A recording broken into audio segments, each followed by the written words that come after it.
I'm about to make a bunch of cabbage.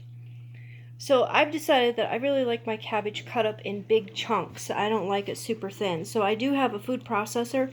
I could cut this up into tiny little slices, but I actually like them a little bit more chunky.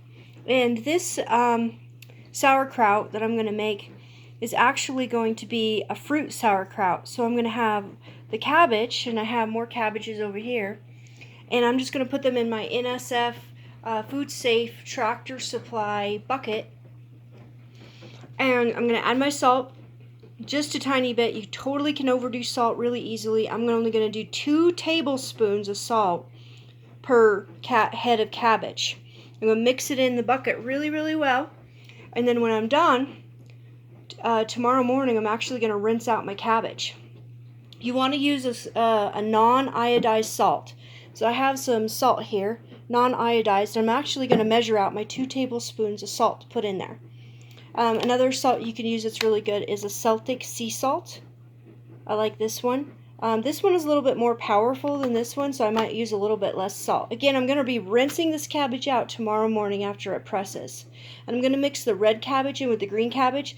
And then after tomorrow, after I'm completely rinsed out the salt, or most of it, it'll still retain some of that salt and be a little salty. What I'm going to do is I'm going to add my apples and maybe my pears and some other fruit I want. So that's stage 1. So here's my cabbage. And tomorrow, when I go to rinse out the salt is still going to stay in this cabbage. Too much of anything can be bad. Even salt, if you like oversalt things, you can actually overdose on salt.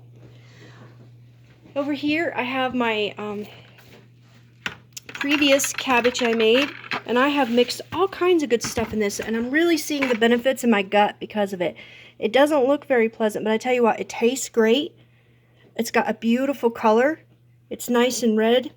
I've got red cabbage in here, green cabbage in here, carrots, daikon radish, pear, and a few little apples.